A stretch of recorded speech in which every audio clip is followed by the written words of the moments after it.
ചെമ്മണ്ണൂരിൻ്റെ നേരെ നടപടിയെടുത്തത് വഴുകിപ്പോയി. സത്യത്തിൽ ഇപ്പോഴൊന്നല്ല, അദ്ദേഹം എത്രയോ കാലങ്ങളായിട്ട് സ്ത്രീകളോട് ഫോൺ വിളിക്കുമ്പോഴാവട്ടെ, വീഡിയോയിൽ സംസാരിക്കുമ്പോഴാവട്ടെ, നേരിൽ സംസാരിക്കുമ്പോഴാവട്ടെ, അദ്ദേഹം ഇങ്ങനെയുള്ള അർത്ഥമുള്ള വാക്കല്ലാതെ സംസാരിക്കാറില്ല. ഇത് ജന്മനായുള്ള വൈകല്യമൊന്നല്ല. കൈയില്ലാതിരിക്കുക, കണ്ണില്ലാതിരിക്കുക, മൂക്കില്ലാതിരിക്കുക എന്ന് പറയുന്ന പോലെ വൈകല്യങ്ങളൊന്നല്ല. ഇതൊക്കെ മാറ്റിയെടുക്കാവുന്ന സ്വഭാവങ്ങളാണ്. അദ്ദേഹത്തിന് ഇഷ്ടം പോലെ പണമുണ്ട്. അതുപോലെ തന്നെ അദ്ദേഹം എന്തൊരു പറഞ്ഞാൽ കേൾക്കാൻ ആളുണ്ട്. അദ്ദേഹം ലോകത്തിൻ്റെ മുൻപിൽ നന്മമരമായിട്ട് നടക്കുന്നുണ്ട്. ഇതിൻ്റെയൊക്കെ ഒരു ബലത്തിലാണ് അദ്ദേഹം ഇത്രയും കാലം ഇത്രയും അശ്ലീലമായ പദപ്രയോഗങ്ങൾ നടത്തിക്കൊണ്ടിരുന്നത്. അതിപ്പോൾ എത്തേണ്ടോടത്ത് എത്തുകയും തട്ടേണ്ടോടത്ത് തട്ടുമ്പോഴാണല്ലോ വേദനിക്കുക. അതാണ് ഇപ്പോൾ സംഭവിച്ചത്. സത്യത്തിൽ ഈ ബേബി ചെമ്മണ്ണൂർ എന്നെ കേസ് കൊടുക്കേണ്ടത് ഈ പറയുന്ന സിനിമ നടിയല്ല. ഇതിൻ്റെ മുൻപ് എത്ര പേർക്ക് കേസ് കൊടുക്കാനുള്ള അവസരങ്ങളുണ്ട്. അത്രയും മോശമായി തന്നെയാണ് അദ്ദേഹത്തിൻ്റെ എല്ലാ സംസാരങ്ങളും. അങ്ങനെയാണ്. ഈ സംസാരങ്ങളൊക്കെ ഒരു മനുഷ്യന് മാറ്റിയെടുക്കാവുന്നതേ ഉള്ളൂ. ഇതൊന്നൊരു പേരും പ്രശസ്തിക്കുള്ള ഒന്നല്ല.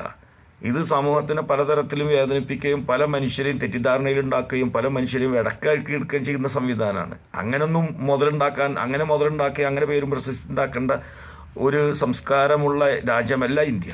അപ്പോൾ ബേബി ചെമ്മണ്ണൂർ വൈകിപ്പോയി അദ്ദേഹത്തിന് ഇതിൻ്റെ പോലെ നടപടിയെടുക്കാൻ. പക്ഷേ ഈ കേസ് കൊടുക്കുന്ന ആൾക്കാരും ശ്രദ്ധിക്കണം. തോന്നിയ പോലെ വസ്ത്രം ധരിച്ച് സമൂഹത്തിൻ്റെ മുന്നിൽ അല്പം സൗന്ദര്യം ഉണ്ടെങ്കിൽ പകുതി മുക്കാലും തുറന്നു കാണിച്ച് ഏത് വേദിയിലും പ്രത്യക്ഷപ്പെട്ട് വലിയ ആളായി നടക്കുക എന്ന് പറയുന്നത് ഇന്ത്യൻ വസ്ത്ര സംസ്കാരത്തിന് ചേർന്നതേ അല്ല. ഒന്നാമത് സ്ത്രീകൾ അവനവൻ്റെ പ്രൊട്ടക്ഷൻ പരിപൂർണമായ വസ്ത്രം ധരിച്ച് സൗന്ദര്യം പ്രദർശിപ്പിക്കലാണ് സ്ത്രീ ചെയ്യേണ്ടത്. അത് ഈ സമൂഹത്തിൻ്റെ മുന്നിലേക്ക് ഇത്തരം വസ്ത്രങ്ങൾ ധരിച്ച് അവരുടെ സൗന്ദര്യങ്ങളിലെ പകുതി മുക്കാലും ജനങ്ങൾക്ക് വിൽപ്പന ചരക്കാക്കി കാഴ്ചവെച്ച് അവിടെ ഉദ്ഘാടനം കഴിച്ച് വലിയ ആൾക്കാരായി പണവും വാങ്ങി അവർ പോകും. ഈ സമൂഹത്തിൽ ഇവരെന്താ കൊടുക്കുന്നത്? സത്യം പറയാലോ, ഒറ്റ മാധ്യമ പ്രവർത്തകയും അങ്ങനെ തുടങ്ങുന്ന ഒരു 300-400 പേരും അല്ലാതെ ഈ തുണി അഴിച്ചിടുന്നത് അവനവൻ്റെ ഇഷ്ടമാണ്, അവരവർക്ക് ഇഷ്ടമുള്ള വസ്ത്രം ധരിക്കാമെന്ന് പറയുന്നവരിൽ ഇല്ല.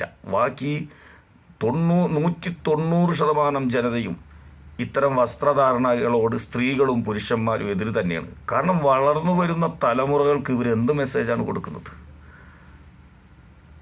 ഇപ്പോൾ ബേബി ചെമ്മണ്ണൂർ ചെയ്ത തെറ്റിനെ ശിക്ഷിക്കുന്നതിനോ അല്ലെങ്കിൽ അതിനെ അറസ്റ്റ് ചെയ്യാൻ കാരണക്കാരൊക്കെ ആയവരോ ഒക്കെ ചെയ്തത് ശരിയാണെങ്കിൽ, ഇതൊക്കെ ചെയ്ത വ്യക്തികളും ചെയ്ത തെറ്റുകൾ ശരിയല്ല എന്നുള്ളത് മനസ്സിലാക്കി ഇനിയെങ്കിലും സമൂഹത്തിൽ മാന്യമായ വസ്ത്രം ധരിച്ച് നടക്കണമെന്നാണ് എനിക്ക് പറയാനുള്ളത്.